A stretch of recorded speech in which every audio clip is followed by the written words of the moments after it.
thank you very much for the kind introduction and the opportunity to present here. As Steve said, some people are really passionate in solving the world's biggest problems. I've always been very passionate about discovering principles and turning those principles into simple, practical methods that can help individuals and organizations solve their own biggest problems. Since very early on in my life, I've been curious about a very specific type of situation. I grew up very poor, and I was always very curious about why some people and some organizations could flourish in really difficult, challenging circumstances, while most others struggled and even failed. And the basic insight that I gathered was that it is not the starting conditions that matter, that determines whether you will succeed or fail in life, but rather your starting assumptions.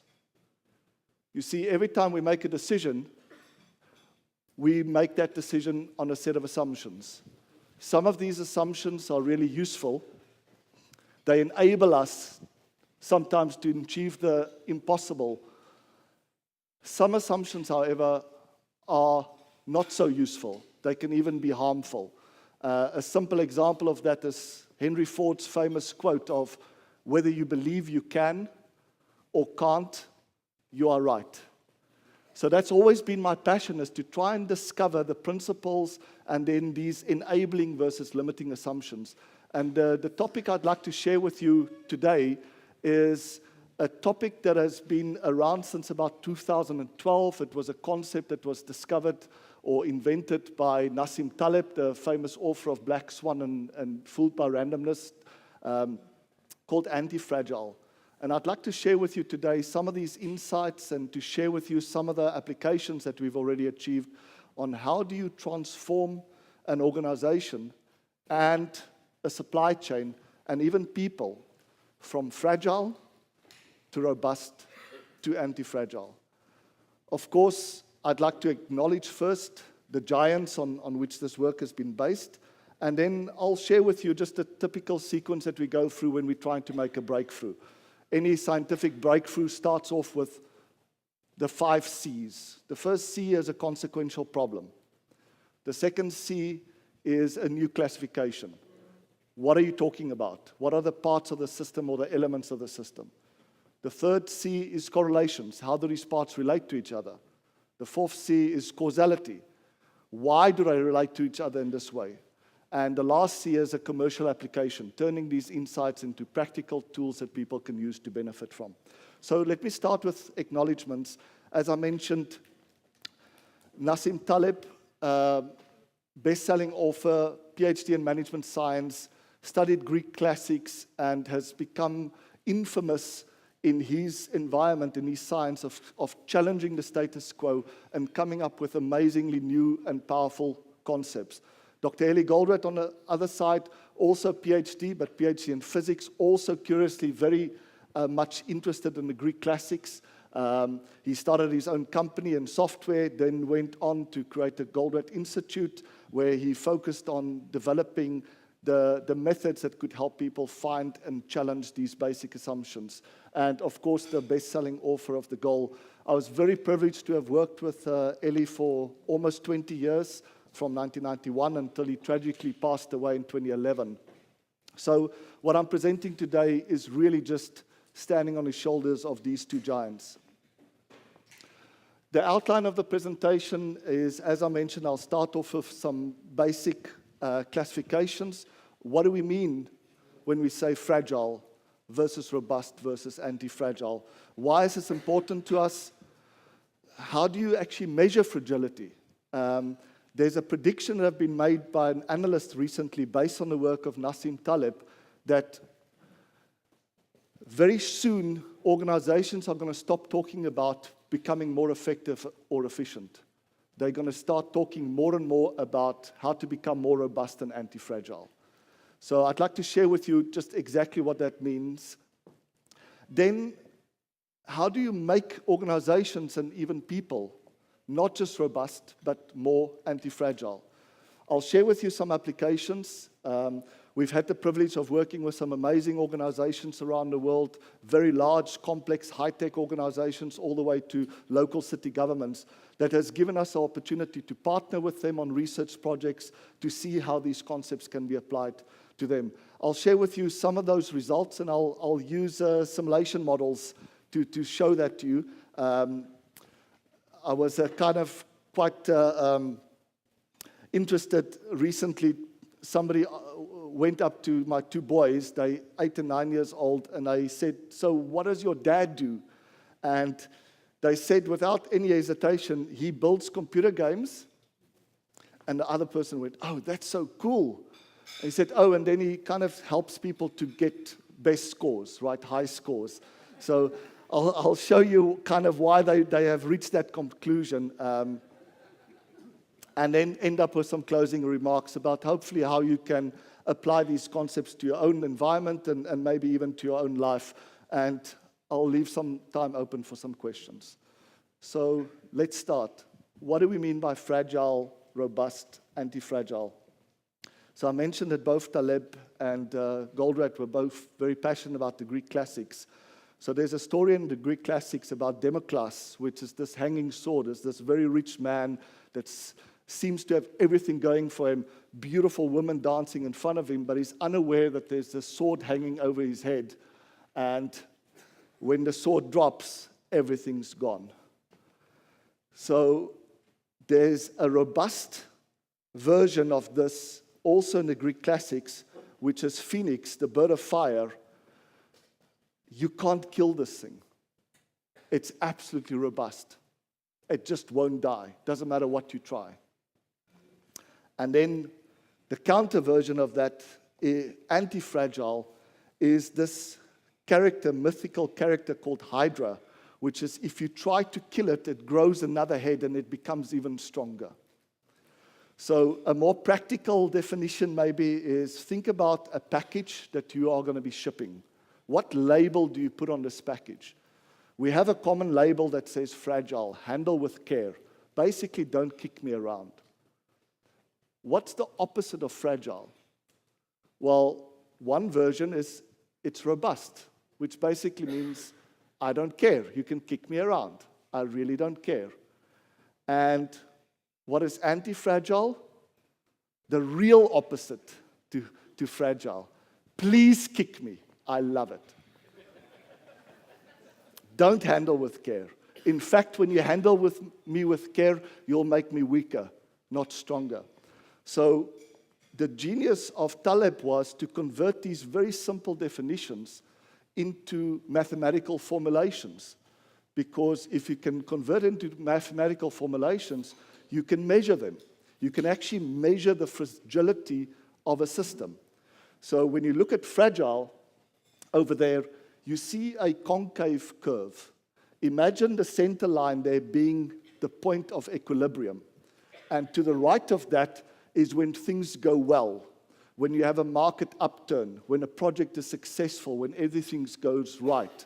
To the left of that is a downturn, a negative error, when things go wrong. And the question is, how does the system respond to positive and negative fluctuations? A fragile system has limited gain when things go well, but can have unlimited pain when things go wrong. And as a result, by definition, they are fragile. They are harmed by volatility. These systems over time, even though they experience the same amount of good years and bad years, or the same amount of product successes or product failures, they get harmed over time. Their performance gets worse and worse and worse because the asymmetry is not in their favor. A robust system is a system that is essentially responding in a sigmoidal way.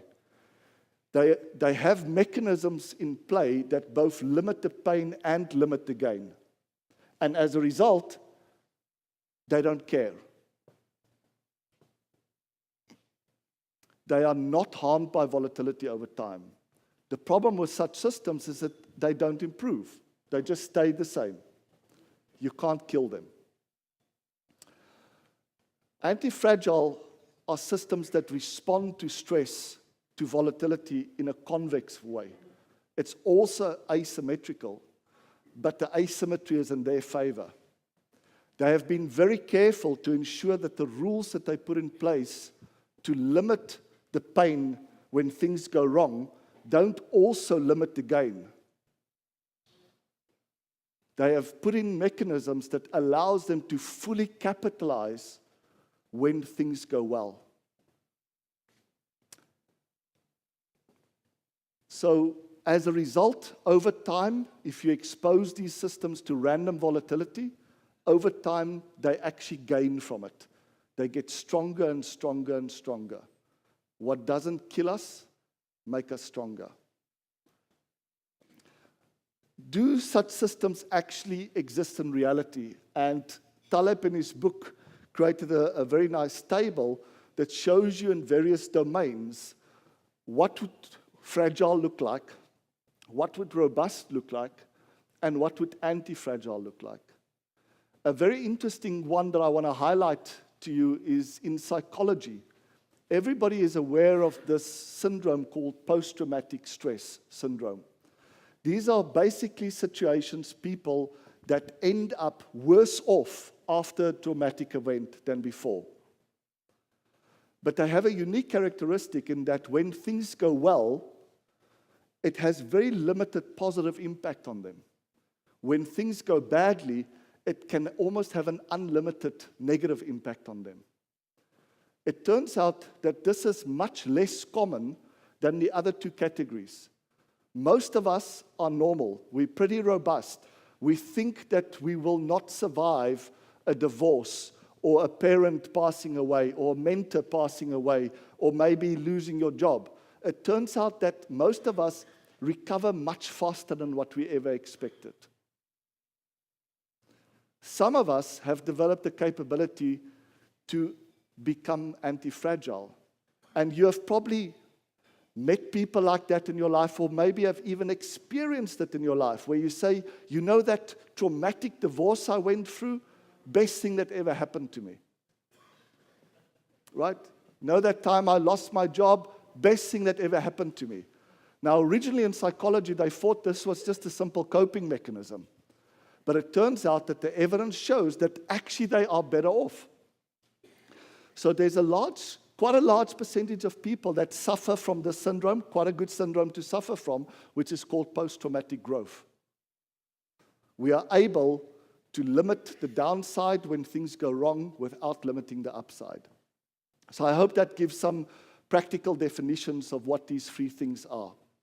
Let's look at it. How does it apply to companies? Have we seen companies that meet these criteria, that seem to flourish when things go well, but then one traumatic event, one stressful event can kill them, like that hanging sword. Everything looks fine, beautiful girl dancing in front of you, you are very rich, you're lying on the bed, you're very comfortable, and bam, the sword drops and you're gone. Kodak, Lehman Brothers, Swiss Air. Very good examples of that. On the other side, you have companies that have gone through quite traumatic events that could have killed other companies. The massive quality crisis with people dying as a result of quality failures that Toyota experienced in 2010. Coca-Cola launching the new Coke, and it could have killed them. But they reacted very quickly, and in fact, a year later, their CEO said, it's the best thing that ever happened to us.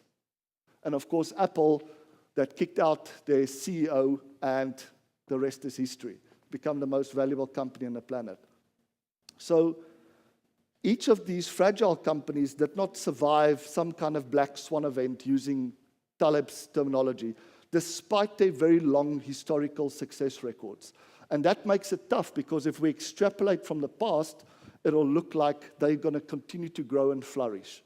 And yet, there was something inherent in a way that they were managing those companies that made them fragile. How do we measure and predict the likely fragility of a system? And what are the conditions for becoming anti-fragile? One of the things that really intrigued me with a claim that Nassim Taleb made is he said, you cannot measure accurately volatility or risk. If you think you can, you are fooling yourself. especially black swan events that are highly consequential events that are mostly unpredictable unless you apply hindsight. Then it's very obvious to everybody suddenly that it would have happened. So let's see, how do we measure fragility? And Taleb developed a very simple heuristic. He said, you can't really measure accurately risk and volatility, but what you can actually measure or predict quite accurately is how will the person, how will the system, how will the technology, if it's a device, how will the organization and even the supply chain and country respond to volatility? So let's see what it looks like. There's my straight line. What does it look like when I'm harmed by volatility? Is over time, because I've got limited gain when things go well, but almost unlimited pain when things go badly, even if I'm exposed to random volatility, I'll go down. I'm concave. Not harmed by volatility. Yes, during an upturn, they'll make 5% or 10% more profit. During a downturn, they'll make 5 or 10% less profit. They're pretty robust. As long as the volatility cancels out, they end up being at a no better or worse position. Gain by more volatility is where during a downturn or during a product or project failure, technology failure, you are able to limit the pain while not limiting the gain during an upturn or a success. And as a result, you grow over time. Of course, in reality, we have systems that respond in all three modes. So the size of the stress, as long as it's not more than a certain amount, they don't care. Maybe if it exceeds a certain amount, they actually can gain from it. But if it goes too much, if the stressful event is too much, they start really hurting. So let's see what this will look like from a financial perspective. So one of the things that we do in our research lab is before we ask organizations to try a new idea or concept, we build simulation models to see if we can predict how the system will respond. So at the top here, and I apologize if the writing is a little small, we have a company that is doing about $100 million in sales, $50 million in variable cost, $45 million in operating expense, and I have about $5 million net profit. And the question is, what will happen if they achieve an increase in their sales during an upturn of 20% versus experiencing a downturn that caused their sales to drop by 20%. Does it make sense to everybody? So we want to see how will they respond to an equal positive versus negative fluctuation or error. If the amount of money that they lose during a downturn is the same order of magnitude as the amount of money they make additional during an upturn, they basically are robust. Does it make sense to everybody? So let's see. And you can see here, I gain plus 200% in net profit, or I lose minus 200%, so they cancel out over time. Let's see what fragile looks like. Fragile says during an upturn, my profit only goes up by 160% because I couldn't get my cost. I increased my cost faster than what I grew my throughput. I just threw money at the problem and didn't want to miss the opportunity and ended up reducing my margins. During a downturn, however, I then got stuck with those additional costs. I couldn't move them somewhere else, and as a result, during a downturn, I got a minus 400% hit. And as a result, as long as there's randomness over a 10-year period that we've modeled here, the performance will keep on going down because I'm harmed more by downturns than what I gain from upturns. What does antifragile look like? During an upturn, I can fully capitalize on the upturn, the scarcity of the products, maybe even charge a premium for those that really need it fast. And as a result, I can get 240% more profit during an upturn, while during a downturn, I've been very careful at not segmenting my resources, but being able to move my resources into areas that haven't gone down, or maybe have used temporary resources that I can reduce down if there's a downturn. And as a result, an equivalent downturn, I only lose 70%. Over time, over a 10-year period, as long as the volatility is equal, I will keep on gaining and stretch out my profit margins. So an intriguing question is, so what are the conditions that makes some things anti-fragile? And Taleb identified just two major conditions. The first one is that you must have multiple low-cost elements that you are willing to sacrifice. And both of those criteria is important. Multiple low-cost elements and the willingness to sacrifice them if you have to. I have a portfolio of many products that I can launch, but if I don't have enough resources to promote all of them, I am willing to sacrifice some of them. I have massive projects in my pipeline, but I am willing to sacrifice some of them. However, that criteria is not the only one that's required. There's a second one, which is I have to be able to select products or projects or opportunities that have an asymmetrical payoff in my favor. If they go wrong, if they fail, of course, I will be harmed by it, but it should be limited. Whereas if they succeed big time. So as long as I make sure that the options I have available have this asymmetrical response, and this is the last part, I have a rational way in selecting. I have been able to quantify the impact they will have on sales, cost, and risk, and I have a rational way of selecting. Rather than going for the one that people like, I look at which one will harm me less and gain me more. I hope that makes sense in terms of just two simple criteria that can move a system, an organization, even a person, from being fragile to not just being robust, but being anti-fragile. So in simple terms, to transform a system to be anti-fragile, we need to design the system with practical mechanisms or rules that limit the losses or pains due to failures or downturns, and quickly capitalize on the benefits and gains from successes or upturns. Fragile systems are exactly the opposite. They have little optionality. They don't have a rational way of making selections. Even if they had the optionality, they did have many products or projects or people to select from, or they contain elements that are absolutely necessary, that cannot be repaired or replaced when they break. So I want to give an example, a practical example of what happens to a project organization, either private or public sector, doesn't matter, that have moved from the traditional way of managing projects to a new way of managing projects using theory of constraints, critical chain project management, or agile. What does that transition look like? In a traditional mode, anything goes wrong, you have almost unlimited pain, right? You will be late, you will be over budget, you will not deliver the full scope. Everything goes well, you have a chance of being on time, on budget, and deliver in full. Does it make sense? So it satisfies this criteria. My goodness, I'm sitting here with a project that is fragile. That when everything goes well, we might have some benefit. We might be profitable. But anything goes wrong, we'll lose our pants. Not in a good way. Couldn't help to bring that in as we're talking to engineers, right?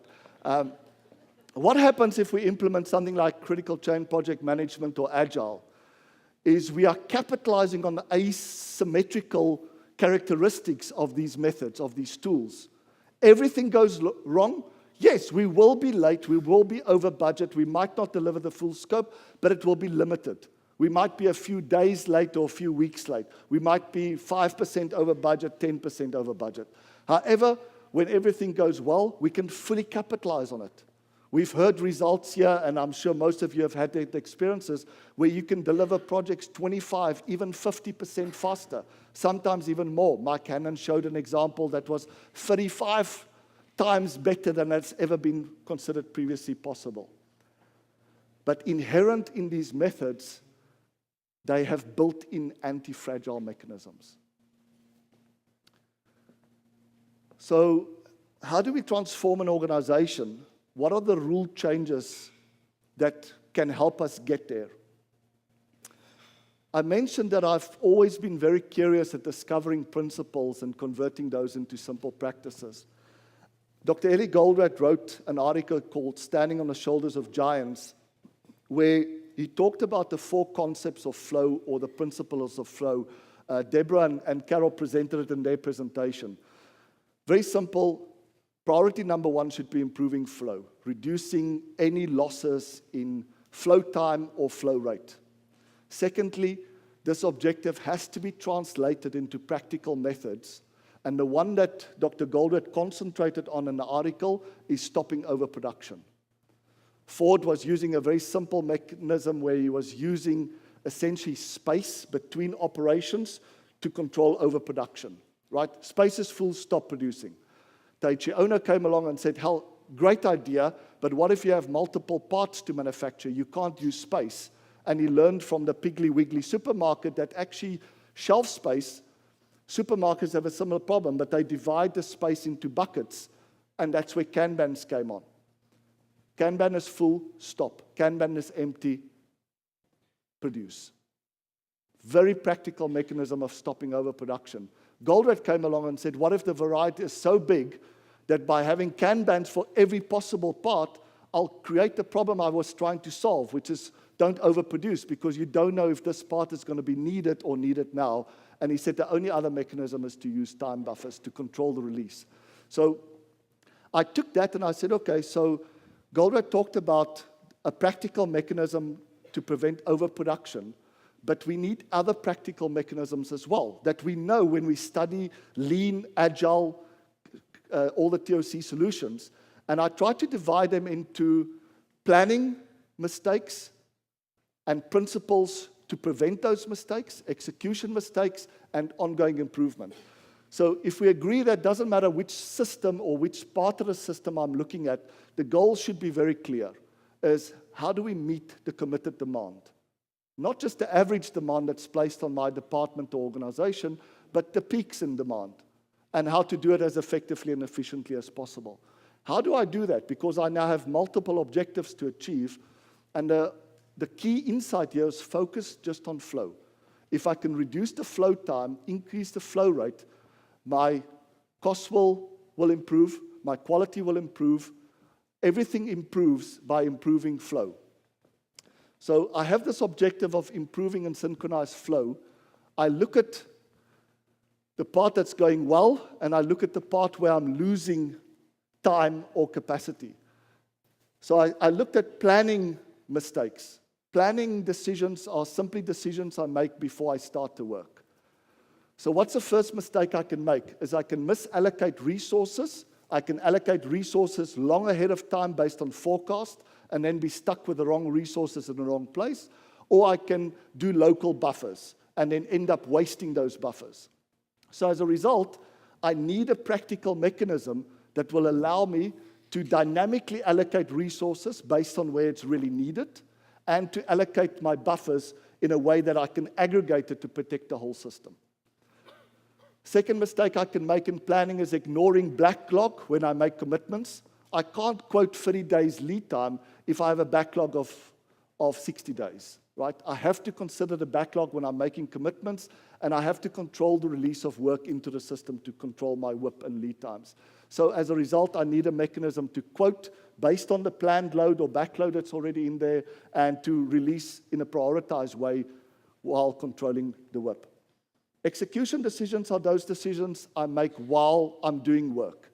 And again, the mistakes I can make there is to decide locally what priority I'm going to follow, to multitask, to batch.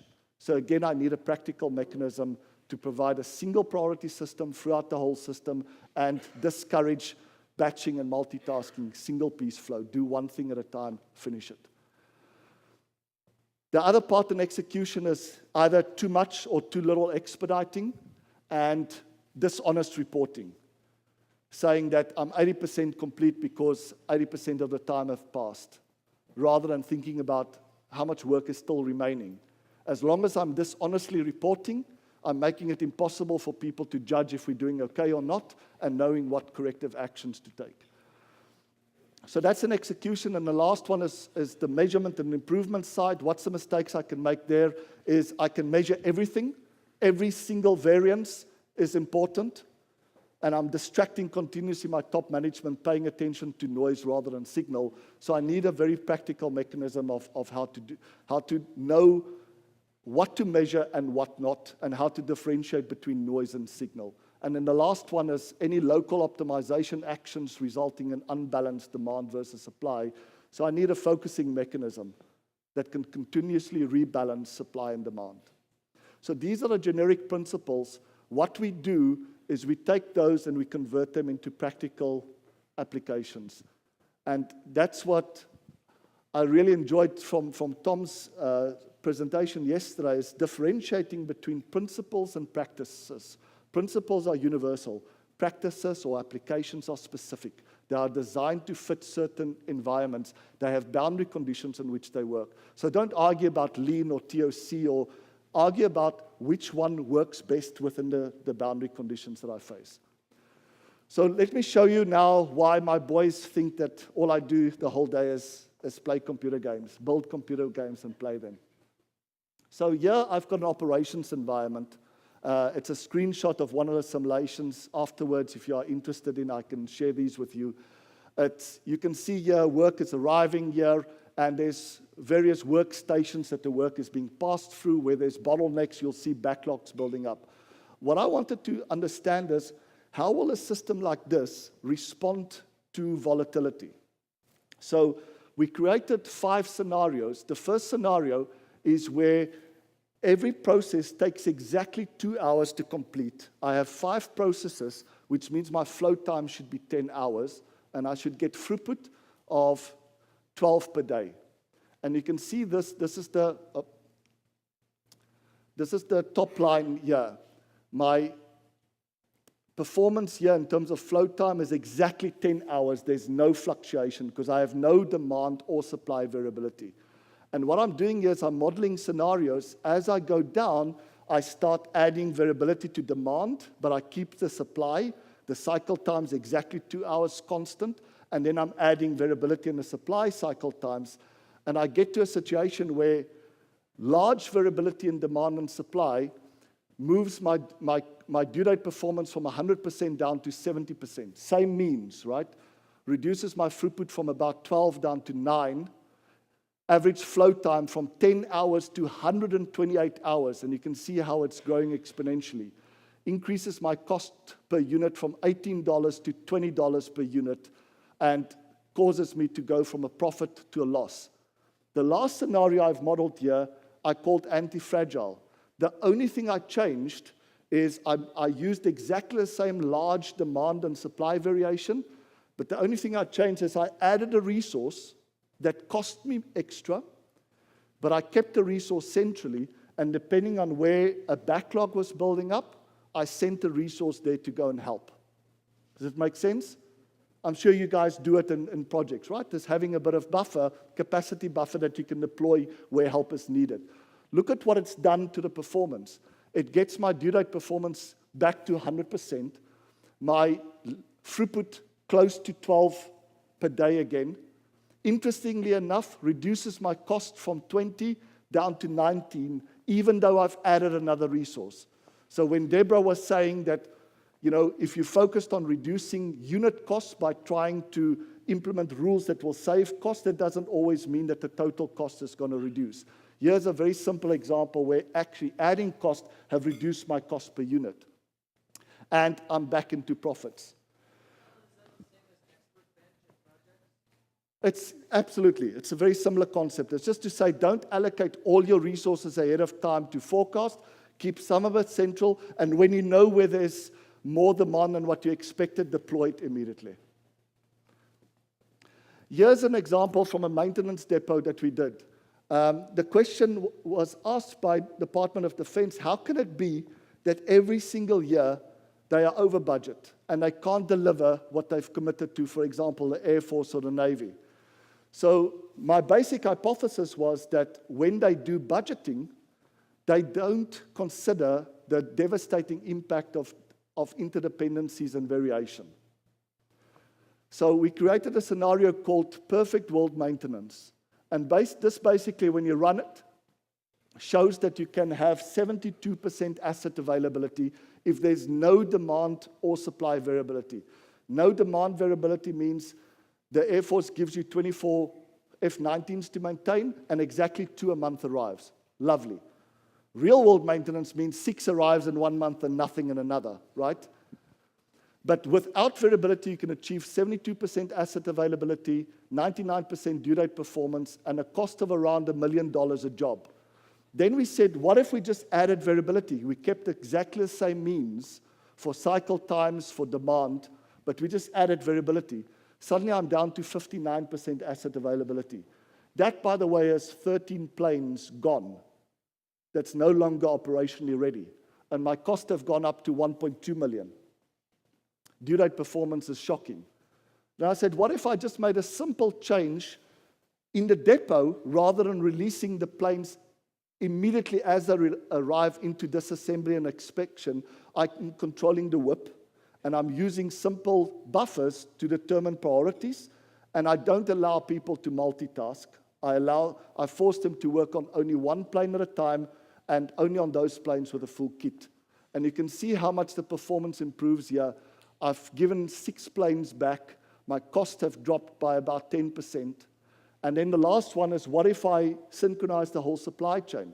Rather than ordering parts based on long-term forecast or minimum order quantities or to get volume discounts, I size my buffers originally based on those forecasts, but I allow them to dynamically be upsized and downsized based on what really happens in the demand.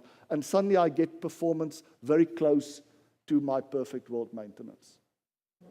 So it's another example of how we can change simple rules that have built into them anti-fragile mechanisms.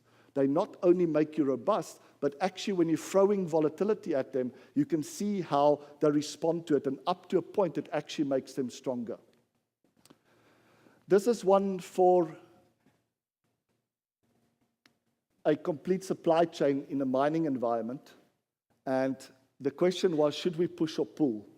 Very few products to make, so surely there's no harm in pushing, right? Running the mine flat out, make as much as you can, push it into the ports, and from there, push it onto the clients based on their demand forecast. With the simulation, we ran the push scenario right on top of the pull scenario using exactly the same random distribution of data. So we're really comparing apples with apples. This has mean time between failures, mean time to repair built in. It has special events like snowfalls built in, strikes at ports. So we're really comparing. And what you can see here is, this is my due date performance. It's gone up from 52% in a push environment to 98%. My profitability has gone up from 5% to 25%. Return on investment from 9 to 46%. And my cost per ton, remarkably, has gone down from $120 a ton under push down to $99 per ton. And we've included the inventory carrying cost in here because that's one of the justifications of pushing down, is I don't want to carry the inventory in my central distribution centers. I want to push it down the supply chain. So how do we convert these insights into turnaround strategies? Dr. Goldrat invented a really terrific tool called a strategy and tactic tree, and that's basically linking all the changes that you are making in the rules that you are using, rules and metrics, to the top objective that you're trying to achieve for the company or for the project. But then not just stopping there, not just giving it a title, but taking the time to take each of these changes and asking yourself, why specifically is this change needed? What's my assumption? What's the strategy or the objective of this change that I'm trying to achieve, and how am I going to measure that? What is the tactic? What's the best way of doing that I've selected? And why do I claim this is the best way of doing that? And by exposing and forcing ourselves to verbalize these assumptions, when we then go into execution, we have a way of checking. We assumed that by making this change will increase sales by 5%. If it didn't, why not? Maybe the change that we planned wasn't even necessary, or it wasn't sufficient, or it was done in the wrong sequence. So again, today is just to give you a highlight. If you need more information about this, I'd be happy to share all the information with you. And this is the benefits. The strategy and tactic tree that you saw there was one that we developed with ABB in their attempt to move towards one simple ABB. We implemented these TOC rules within their SAP system, and this was the results that they reported at a Theory of Constraints conference in 2008. I have another example from government, quickly to share with you. And again, I apologize for the small text, but you will get all copies of the presentation to go through. But the basic idea is here, you have a government department that's made up of 10 agencies. Each agency has a budget of 100 million. So in total, a total budget of $1 billion. And the question is, what will happen if more of these agencies experience good years than the ones that experience bad years? And the asymmetry that we modeled is 50% of these agencies will be under budget. So rather than spending the 100, they realize they only need 90. And only 25% of them will go over. Rather than spending 100, they might have spent 110. You'd imagine that that cancels out, right? And it does when you have honest reporting. Over time, you're actually building up a surplus of budget if you have honest reporting. The ones that spent 90 actually declared it. And the ones that spent 110 declared it, but of course they could use some of the buffer that was made available by the others. Look at what happens when there's this unverbalized policy called spend it or lose it. Any of you have heard of that? Right? Federal statistics in America, average expenditure by week for federal government, about $30 to $40 billion a week. Guess what it is in week 52? 130 billion. Right? That's an asymmetrical response, but against you. And this is what happens when you have spend it or lose it. It doesn't matter if you have more good years than bad years, you will keep on building up a deficit. And this is probably at least part of the explanation why the US economy, despite having many more good economic years than bad ones, keep on building up a deficit. So what I proposed here was a very simple alternative rule. I call it save it and share it. You've saved 10 million.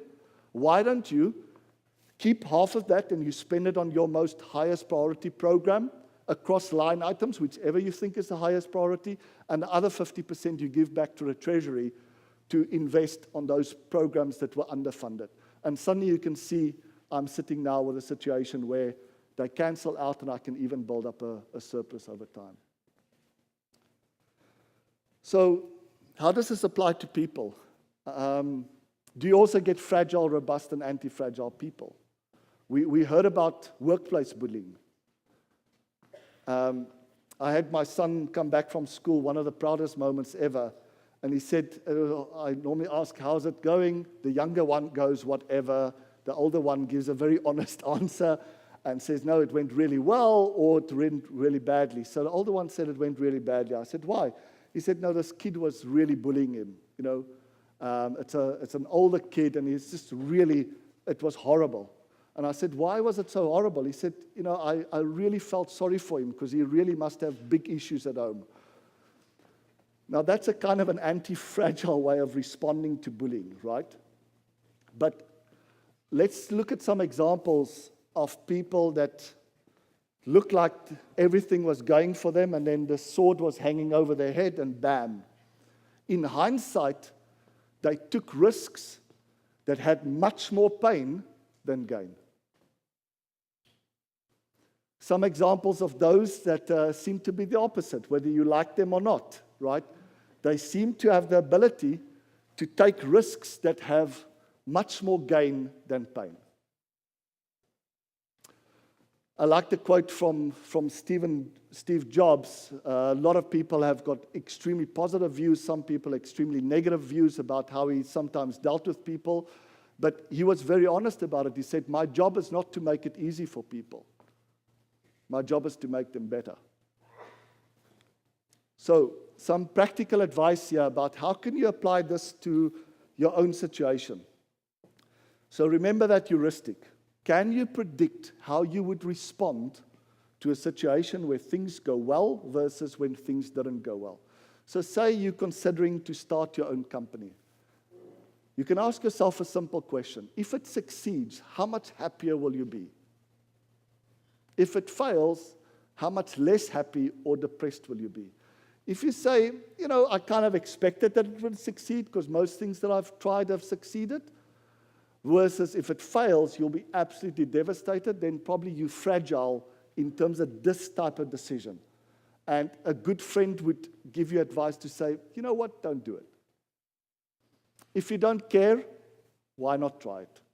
But if you say, you know what, if it fails, I kind of expected what would have given me the idea that it would have worked, but I'll keep on going. Whereas if it succeeded, it will be the best day of my life.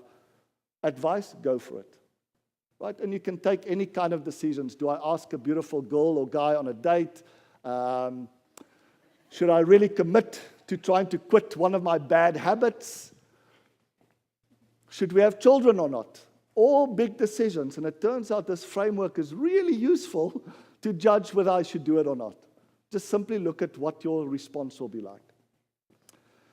So I want to end off with a slide just for those that are aware of theory of constraints. One of Goldratt's innovations was called the 5 focusing steps that said the real goal of why the goal was written was nothing to do with making more money. It wasn't to make more money now in the future. That wasn't the goal. That wasn't the intent of writing the goal. The intent of the goal was very clear in its subtitle. The goal is a process of ongoing improvement. Nothing to do with making money. So how do you achieve a process of ongoing improvement? Goldratt said very simple. Step 1, once you've clarified what the goal is, identify your constraint, the thing that you don't have enough of. Then make sure you don't waste it. Fully exploit that scarce resource. Go and challenge any policy, decision, metric that's causing you to waste that scarce resource. Subordinate everything to that. Step 3. Change only those policies or metrics that's in conflict with your decision. Only then do I elevate the constraint. Do I get more? And then finally go back to step 1. Make sure inertia doesn't become your constraint. So I've given you an example of how this applies to a person. A recent insight that we had from around 2007, 2008 was that the real constraint in organizations is not the size of the market or the amount of cash that they have or capacity or supply. The only resource that qualified to the definition of a constraint, which means that the demand on it will always exceed the available capacity, is management's limited attention. Think about it.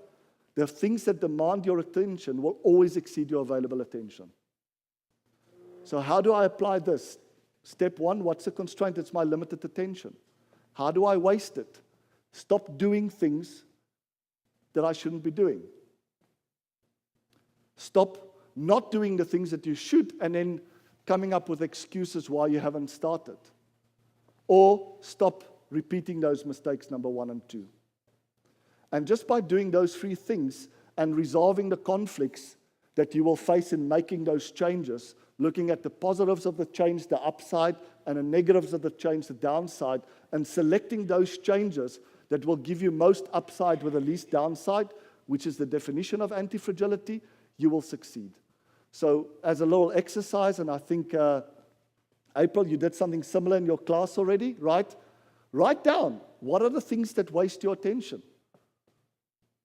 Stop doing those things, right? What are the things that you know you should be paying attention to, but you're not, and you use every opportunity to explain to yourself or to other people why you haven't started yet? Just do it. Start doing them. And pay attention to the mistakes that you make and repeat. And try to stop those. So, some closing remarks in terms of how to apply this. What are the principles underneath it? Intentionally inject stress in your life, but up to a point, right? Not too much. So what do I mean by that?